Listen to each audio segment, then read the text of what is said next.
Hi everyone, I'm Ziva Lennox, and let me start again. Okay, take two. Good morning, Ziva. No, I can do this. I can do this. No. Yeah, good morning, Ziva. I can do this. My sister.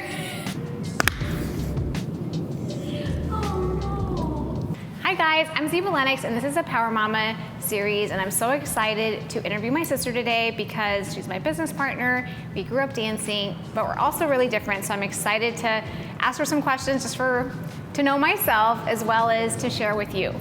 So welcome, Marisol. Thank you so much for having me. I'm excited to do this today. So let's just start from the beginning. What did you want to be when you grew up? It changed so much. I feel like every couple of years it was a bit different. I think, you know what? I was a lazy little girl. I didn't want to do anything. I just wanted to be a kid. I can attest to that. And have fun. I didn't want to dance. I didn't want to do much. Just play with Barbie, My Little Ponies, go to McDonald's, go with my mom, run errands. Yeah. And be cozy. You were also a really good cheerleader. Like everything that I did, you were like, yay, go all the way. But like she did not want to have anything to do with it. So, however, you did follow my footsteps to dance, literally. Forced. So tell us a little bit about what that was like. Obviously, you've talked about it here and there, but what was that like? You're not really into dance, and you're kind of pushed into it, literally. Yeah, I just remember you always wanting to dance and tricking me into dancing with you somehow, and I still do that for a living. And falling a victim to it, and having a lot of fun with it, and then eventually my mom telling me, "You're too hyper. You're going to be in ballet too because you don't sleep at night. It's not an option." And I remember being upset, ditching my class, but watching your class for about 2 years, and I just, when I would do it, it just didn't click, and I think I was, I was just kind of seeing where the girls were at, and like, you know, reaching towards their feet, and it wasn't until I started going and taking class with Miss Hoyser in Texas, and she would tell me to reach further, more. She kind of started that whole more is more. Yeah, she just would say, "Can you go down further? Can you reach more? Can you touch So it your became toes?" about competing with yourself. It just made me realize that I wasn't moving to my full potential, that I actually could do the splits more, that I could put my head on my seat, that I could do things that other people couldn't do, and I just realized that there was more to it, so I started dabbling a little bit more in ballet. It also didn't hurt, I will just interrupt her and say that it didn't hurt that she's like God's gift to ballet, and that everywhere that we would go, I'd be like trying so hard, I'd be like, look how good I am, and then they'd be like, oh my God, your sister's like so good, and like she really, still is to this day, is incredibly talented. I mean, we're both talented, but she's like next level stuff, and so I think that must have played into you being more interested in it.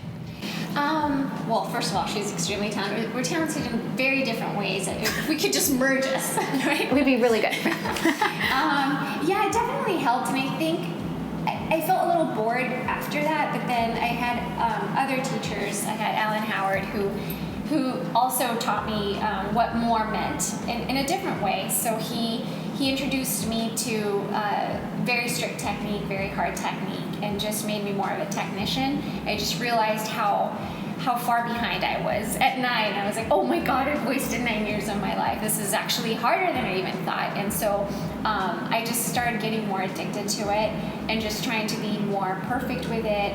And I was a bit OCD with it. And the more you apply the technique, the better you get. And it's a lot like the way we teach. We teach you a lot of technique, and the more you listen, the more you come, the better and stronger you get. And it's addicting. Yeah. So obviously had early success, but in the back of your mind, I always remember you saying when we were growing up, like, I want to be an engineer. And I remember being like, what is she talking about? Like, I don't remember how old was I. You were so little. We were like in elementary school, and she'd be like, I want to be an engineer. And I'm like, why does she want to be an engineer? Like, I don't want to be an engineer. I just want to be a dancer. I want to be a lawyer or something that I could grasp what it was. But engineer, I just didn't know what it meant. I remember we went to NASA. And we shadowed engineers, and I was like, yep, hate this. And she was like, oh my God, I have to do this. So like, how are you the one person so into an art and also like want to be an engineer, you know? And I think it comes back down to the technique of it. And if you think about math and science, with math and science, you have to get really good at this level, and then you can bump up and bump up. You can't skip levels. So ballet is the same. You have to get really strong and very placed, just doing things small at first, and then eventually once you get the strength and you get in the right placement and you're strong enough to hold that placement, then you can lift your leg higher, you have more control, you can turn more, you can execute more movements and do them very correctly. And then you just feel very free in your body. And it's the same kind of mentality with math and science. The more you learn the basics very, very well, the more you can build on them. So I just thought that it went very hand in hand when I was in elementary and then kept in school and everything. I just saw how similar they were and how you just have to work very hard from the very beginning and keep working hard and just moving up essentially with it. Yeah, and I think that's such an important lesson too. I was listening to a podcast yesterday with Rachel Zoe, and she was talking about how when she was a stylist that she literally was like the person that had to hang the clothes, and like she said like it was like years and years and years of her doing like really elementary stuff, and she never even thought of having an assistant, or like she just like had to work through the levels and like really get her hands dirty and roll up her sleeves.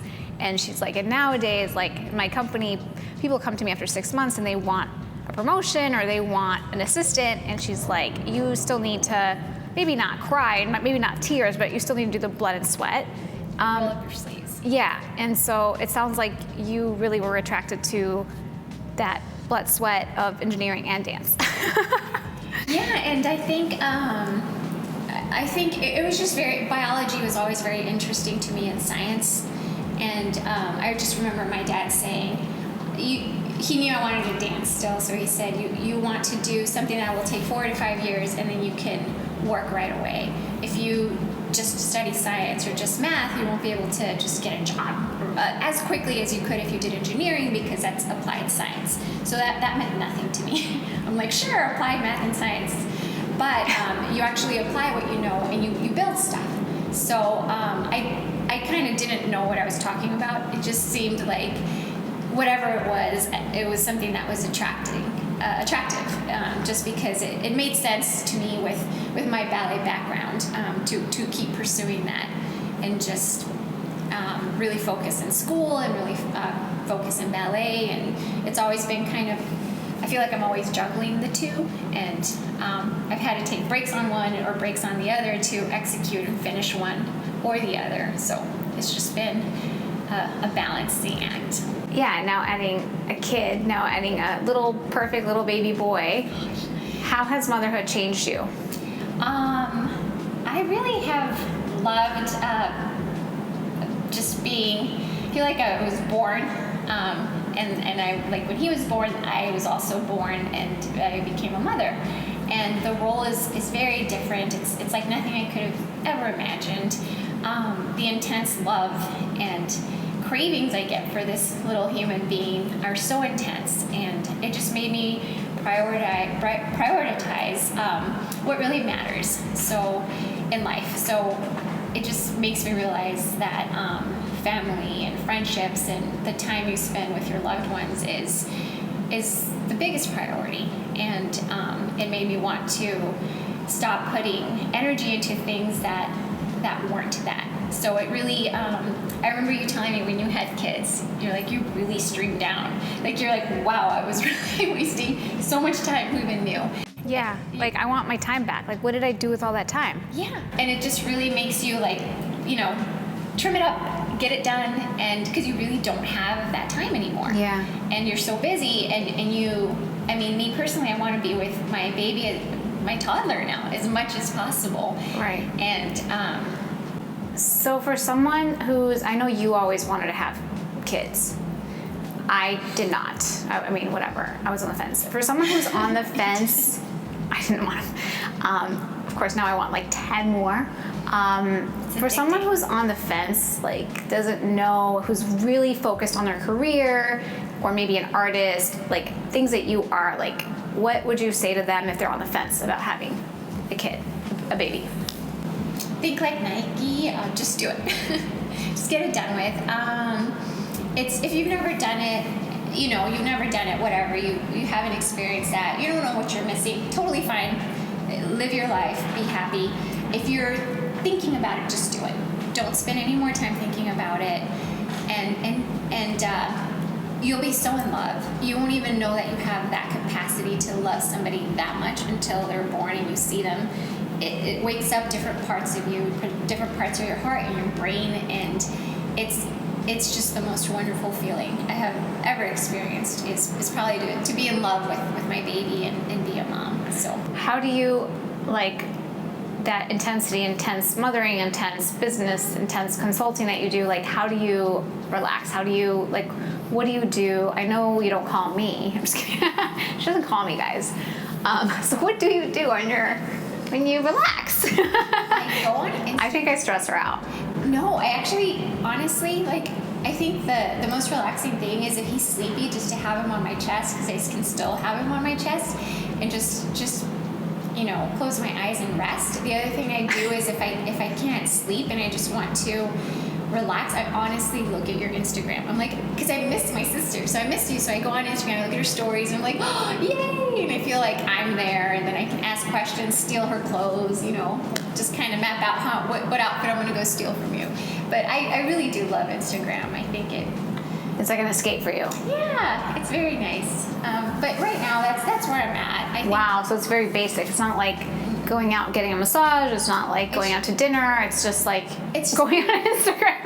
No, honestly, I think no, seriously, sometimes I know, I understand. You're still in the weeds. If I want that distraction, it's Instagram, but I think the biggest thing I learned from being a mom and like nursing and all that is just to be in the moment.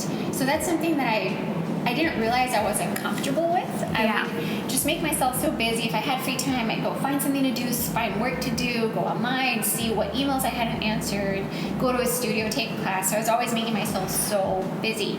And with him, there's no option. I had him in the middle of winter, and I had to just be patient with myself and with him, and we were both learning each other and how to keep him alive. And it would require me to just sit and try to like nurse him. And that was something that I didn't realize I was so uncomfortable with, is just to be in the moment and sitting quiet, which he taught me that. And so now I try to reel myself back in and say, I'm going to try not to look at Instagram, even though it's so addicting and I love it, and I love seeing you. I'm going to try to not do that, and I'm going to try to just be in the moment, hear his little heart, smell him, see his little hands, and just love it and cherish that moment and just be very grateful for it. So it sounds like your new mom tips are like slow down, be present. Be in the moment and love it. And just find those little instances where you can bond with your baby. And you know what? I actually started noticing that I was doing it with there was a puppy in this trip I was in, and I started noticing I was doing it with the puppy too. And it just taught me you don't need to have a baby to do this, just to be in the moment. And just to be present. Yeah, just enjoy what you have in front of you. Yeah. So switching gears a little bit, back to career. So that's really great new mom advice, because I know how dedicated you've been. You're really good at being in the moment. For someone who looks at you and your like entrepreneurship and your career in engineering, like what are some tips that you would share with people, like 3 tips that you would share with someone who's like, I would love to kind of have, and I know that you have, I think we both have that entrepreneurship bug, but you have the engineering still, and obviously that, I have my blog and stuff. So like, what would you tell people about, I guess, pursuing your dream career? Just be prepared to sweat. Hard. Yeah, just be prepared to be very, just for the challenge. And I think I've noticed, even with my workout, if I don't feel that point of like, oh my goodness, I'm going to give up right now, like I cannot, and then I'm like, I'm doing it. You reach that point, you get through the movement. The next time, you get one further. and just keep thinking that with your business. Say if you're starting up a business, there's going to be times where you're just like on the floor, just exhausted, tired, like your brain has reached its maximum capacity to produce anything, and you just have to say, you know what, shake it off, I can do it. And that's something that I feel our mom taught us, and Miss Weiser, our ballet, one of our most significant ballet teachers, is just, you know, like, doesn't matter what's going on, yes, it's hard, and then keep going. Get over it, keep going. Keep going. Yeah. Okay, so be prepared to sweat. Number 2. Number 2 is you kind of have to develop a thick skin. Oh, great advice. Great advice. That's for everything, I feel like. Yeah. And one thing I've noticed in both engineering and the fitness studio is just keep at it. You know, if you get intense feedback, listen, learn, apply it, keep going. Or throw it away. Sometimes the feedback's not good. Yeah, and try to be objective. I think dig a little bit, try to understand yourself. So are you gonna let the feedback tear you down? And then if you know you and you know it's just gonna slap you down and you're gonna be done, be like, nope, I'm not dealing with that right now. I'll look at that later when I'm having like a really good day. You know, and I can handle this and I can really digest it and learn from it or dismiss it.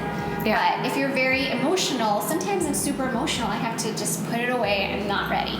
And it's just a matter of figuring you out and just being very honest with yourself, tapping back in and saying, okay, why am I feeling so angry? Like, does it even have anything to do with this, or is this because of something else? And I would consider keeping a journal, so that way you can go back, reference it, and see like, wow, I remember this feeling, and it was when this happened, and like mapping it back to yourself. Okay, great advice. So it's sweat hard, thick skin, and then were you on your third point? Or was the third point the journaling? Yeah, just trying to so the thick skin, but in order to get the thick skin and know how to apply it, when to apply it, like digging deep within yourself, kind of trying to figure out what you're all about. Because now as a mom, I feel like I just keep evolving. I haven't been static or the same person for 3 decades. I really haven't. Almost 4 decades. I haven't. I've evolved. I was a little baby that didn't want to do anything, and then I wanted to do everything, work really hard, and you know, I just keep shifting, and I don't expect myself to be the same person I am 5 years from now. I'm going to have, you know, a 5-year-old, and the 5-year-old's going to require something different. So it's just evolving, understanding, learning you essentially, and just being open to having new feelings and trying to understand where they're coming from and how to be a good person. Gosh, I'm learning so much. I'm gonna go do this, guys. No, just how to be a good person and just try to give back all good. You know, which is really hard. It's hard because as a new business owner or working, sometimes you start rolling down the hill in negativity, and it's hard to break through. Really quickly, just talk to us about being a woman in your field. And do you see changes? Like, do you see things changing, or? So my company, my corporate company is excellent. That's why I've been with them as long as I have. I haven't switched out of them since I started. They're really innovative, and they work very hard to incorporate a lot of diversity into just train their leadership. They do a very great job, and I love learning from them because it takes me out of my, primarily fitness. Female. Yeah, because we're like in a fitness bubble, a female fitness bubble. It's like easy. It's easy for here to be like girl power, boss babe, like we're so strong, things are so evolved. But then you go out in the world, you're like, oh wow, it's not evolved. Yeah, and it's I think like for me personally, like I just have to really focus on tweaking little things about me, talking deeper, not giggling, little things that here, like if we're light and fluffy and Barbie-ish, whatever, it's I feel it's like a very different environment versus going out and communicating with a bunch of male engineers about something very serious that could affect people's lives or people's energy, because I work for Power and Energy. So it's just, it's a different delivery. It's a different way of approaching the problems. So here I'm like, I want to be a cheerleader, and over there I'm like, I want to talk lower, fit in with the guys. I don't want to show any signs of weakness either, which I think is it's me. It's not necessarily them. It's just me thinking like I don't want to come off weak, because I think one of the things that women tend to do is we get emotional, and naturally, depending on the time of month, sometimes we feel like we just can't hold back the tears. And I think that's probably one of the hardest things to deal with. And Well, I think too, like women, when we get angry, we cry. yes. Versus when men get angry, they just yell, or they get more powerful, They bigger, get but puffy, but like- we just start crying, so that's not helpful. And we get tiny. Yeah. So it's just like a different delivery that I have to be conscious of. And I think the thing that is very hard, I'm just going to be very honest with you, in corporate right now from where I'm at, is probably maternity leave. That's something Yeah. that's tough. Yeah. It's just, I'm It's a hoping problem. it'll evolve. Yeah. That's probably like my biggest concern right now. And as a woman, I feel it's my responsibility to say something, because if no one says anything in a positive way and in a Yeah, good energy, constructive way. yes, things won't change. Right. And I can't have that happen. I feel No. like if we were to have girls, or the girls that are alive now, they need to have, Yeah, they need to support. be able to work and have babies if they want them. Yeah, it's brutal. I mean, I can't relate because I'm self-employed, but yeah, I that is a big problem, because it's such a domino effect. Like if the mothers don't have adequate leave, and like the fathers neither, then it's just like throws off that kids and families' whole beginning, and it kind of sets the tone. Yeah, and it's just, I mean, for men, of course, as well.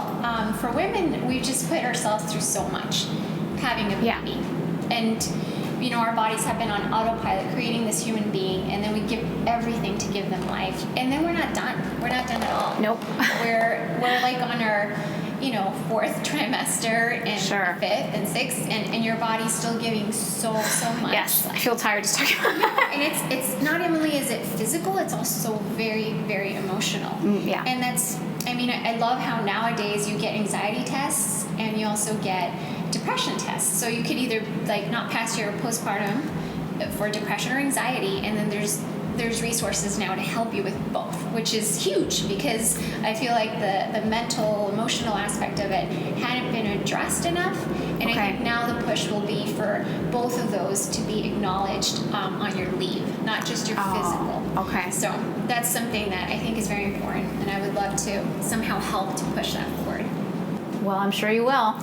I'm sure we'll hear from you. So just to kind of wrap up, what are some things, so what inspires you? Just a quick round of questions. What inspires you? I feel so silly, but honestly, you've always inspired me so much. Well, she's my older sister, so I've always looked up to you, so it's still the same. But now She's saying this because I just got her some teacup leggings from Disney World. No, seriously, I think You got me these. So. for sure you and family, that inspires me so much. In what way though? Like how? Like just.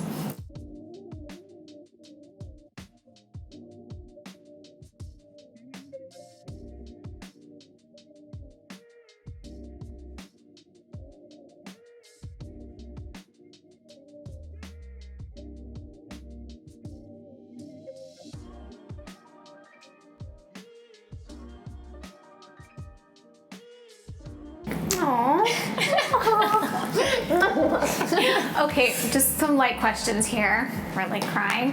Favorite Starbucks drink? Oh dear, I'm so boring. She actually is not even a Starbucks person, but I'm not anymore.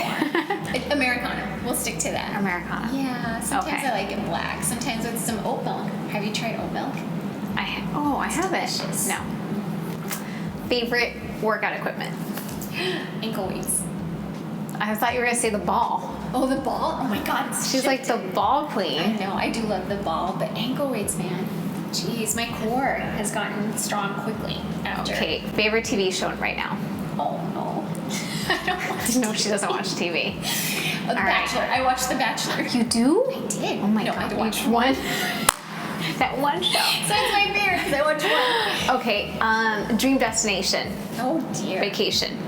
Paris. Is that okay? Yeah, I'm let's sorry. go. Let's go to Paris Fashion Yeah, Week. I know. Totally. Paris. I am so lame. Like, it just, it seems like that's so standard. Some people have some really cool destinations, and I'm like, just Paris again. Favorite Chicago restaurant.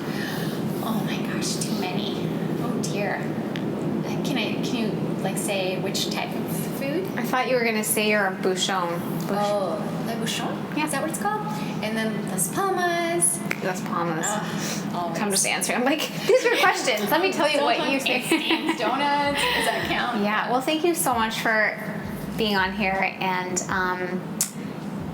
tell us where to find you.